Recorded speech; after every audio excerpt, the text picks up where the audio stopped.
पाकिस्तान तरीके इंसाफ के टिकट पे जीतने वाले एक आज़ाद उम्मीदवार PP 165 से अहमद रशीद पट्टी को जो है वो गिरफ़्तार कर लिया गया। इसके बारे में आपको बताऊंगा थोड़ा सा इसकी हिस्ट्री क्या थी, और उसके साथ साथ बताता चलूँ कि मौलाना साहब ने जो है मौलाना फजल रहमान साहब ने एक यू टर्न लिया है। पहले उन्होंने कहा है जी जब हम PDM में थे तो पाकिस्तान तरीके इंसाफ के बानी जो है इमरान खान की हुकूमत गिराने का हमें जो है वो जनरल फैज़ और जनरल बाजवा ने कहा था, लेकिन उसके बाद आज उनका बयान दोबारा आया है। उन्होंने कहा है वो स्लिप ऑफ टंग थी, वो मुझसे गलती हो गई। पता नहीं आप किसी की उनको कॉल आई है या हो सकता है काला डाला जो है आजकल वो एक जो ट्रेंड चला हुआ है काले डाले का, हो सकता है उनके घर के बाहर या कहीं आया हो तो उन्होंने आज अपना बयान चेंज किया है। हो सकता है स्लिप ऑफ टंग भी हो सकती है। वाले पाकिस्तान तरीके इंसाफ के टिकट पे PP 165 से अहमद रशीद भट्टी जो कि ये रायवेंड वाला हल्का लगता है, और नवाज शरीफ का जो घर है यहाँ पे हमजा शहबाज, नवाज शरीफ, शहबाज शरीफ, मरीम नवाज सारे लोग जो अमूमन यहीं होते हैं। इसके साथ वाला जो इर्द गिर्द का जो इलाका है यहाँ से वो इलेक्शन लड़े थे और वहाँ से उन्होंने जो उनके ओपोनेंट कंटेस्टेंट जो थे संधू साहब उनको उन्होंने इस इलेक्शन में हराया था।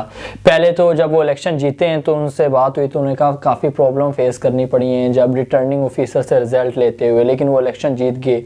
लेकिन जब इलेक्शन जीत गए तो डेफिनेटली पहले कुछ ये बात चली थी कि शायद वो पाकिस्तान तरीके इंसाफ छोड़ दें, लेकिन उसके बाद उन्होंने एक वीडियो पैगाम भेजा था और जिसमें उन्होंने कुछ चंद इशहार भेजे थे कि मैं ये जो है पाकिस्तान तरीके इंसाफ कभी भी नहीं छोड़ सकता।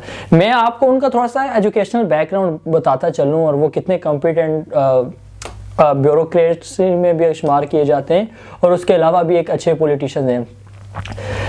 A लेवल्स करने के बाद वो जहाँ से अब्रॉड चले गए थे, वहाँ में उनकी फाइनेंस में डिग्री है। वो करने के बाद यहाँ के उन्होंने CSS किया और वो कंप्लीट कर लिया और रेलवे में जो है वो उनकी जॉब हो गई। लेकिन उसके बाद उन्हें सोचा कि शायद ये पोजीशन मेरे लिए ठीक नहीं है और उन्होंने जो है वो सियासत की तरफ अपना कदम बढ़ाया और ये उनका तकरीबन पहला इलेक्शन था जो वो MPA की सीट पे लड़ रहे थे PP 165 में। नवाज शरीफ का इसको घर समझा जाता है। इससे पहले पिछली दफ़ा अगर मैं बात करूं तो आई थिंक सो जीतती आती है पाकिस्तान मुस्लिम लीग नून। यहाँ पे खोखर फैमिली है, अफजल खोखर और सैफुल मलूक खोखर। इस दफ़ा उनके ओपोनेंट एक संधू साहब है, उनको टिकट दिया गया था, लेकिन इस दफ़ा जो है वो चीज़ें चेंज हुई हैं और पाकिस्तान तरीके इंसाफ के टिकट पे लड़ने वाले जो हैं वो अहमद भट्टी इलेक्शन जो है वो जीत गए। इलेक्शन तो जीत गए लेकिन उनको ये नहीं पता था कि इलेक्शन जीतने के बाद जो है मुझे अरेस्ट कर लिया जाएगा। अरेस्ट करने के बाद टाउनशिप के SHO ने जब उनको अरेस्ट किया है तो पेश किया गया तो उनके मुंह को जो है वो कवर करके रखा गया, उनके चेहरे को नहीं दिखाया गया और वो कोई इश्तिहारी नहीं थे या वो कोई दहशतगर्दी के किसी मुकदमे में वो जो है वो नामजद नहीं थे, बल्कि वो उन पे कोई भी ऐसा केस फिलहाल तक जो है वो नहीं था। और मेरे ख्याल से यही कहा गया होगा जो एक हमें ट्रेंड नज़र आ रहा था कि जब आज़ाद उम्मीदवार जीतेंगे तो उनको फोर्स किया जाएगा कि आप हमारी मर्ज़ी की पार्टी ज्वाइन करें, ना कि पाकिस्तान तरीके इंसाफ का साथ दे, लेकिन जो डटे रहे उनको जो है वो जेल में लेके जाया जाएगा।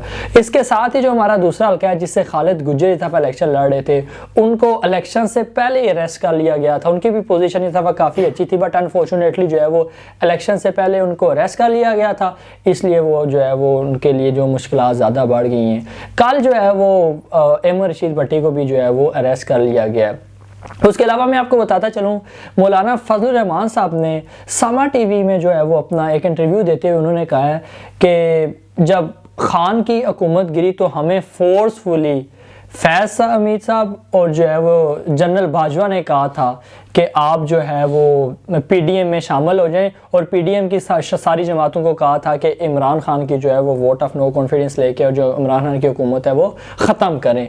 फिर अचानक पता नहीं उनको दूसरे दिन क्या होता है, ये उन्होंने बड़े क्लियर कट कहा था। और जब जो साफियों का इंटरव्यू ले रहे थे उन्होंने ये भी कहा था कि आप बहुत समझदार है, आखिर आपने मुझसे वो अगर ये स्लिप ऑफ टंग था तो फिर उन्होंने ये बात क्यों कही कि आप बड़े समझदार साफ़ी हैं, आखिर वो मुझसे वो बात आपने निकलवा ही ली है। अगर ये स्लिप ऑफ टंग था तो आप उसके बाद उसकी क्लैरिफिकेशन क्यों दे रहे थे कि ये बात मैंने की है।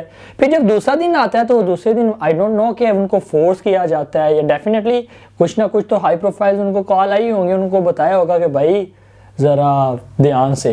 तो आज जब उन्होंने बताया दोबारा, जब उन्होंने प्रेस टॉक की, तो उन्होंने कहा सर वो एक मेरी जो है वो ज़ुबान फिसल गई थी, वो स्लिप ऑफ टंग था और मैं भूल गया था।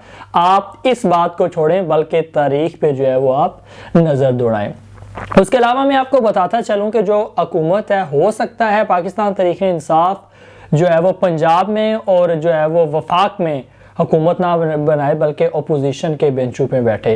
अब देखते हैं पाकिस्तान मुस्लिम लीग, नून और पीपल्स पार्टी के दरमियान जो एक कोलैबोरेशन चल रही है कि हम अपनी हुकूमत बना लेंगे, ये दोनों पार्टीज मिलके, इनके जो है वो रिजल्ट कहाँ तक पहुँचते हैं, देखते हैं वो नंबर गेम अपनी किस तरह पूरी करते हैं और क्या पाकिस्तान तरीके इंसाफ के अगेंस्ट पाकिस्तान मुस्लिम लीग, नून और पीपल्स पार्टी मिल के जो है वो हुकूमत बनाने में कामयाब हो सकते हैं कि नहीं, इस बात का इंतज़ार रहेगा।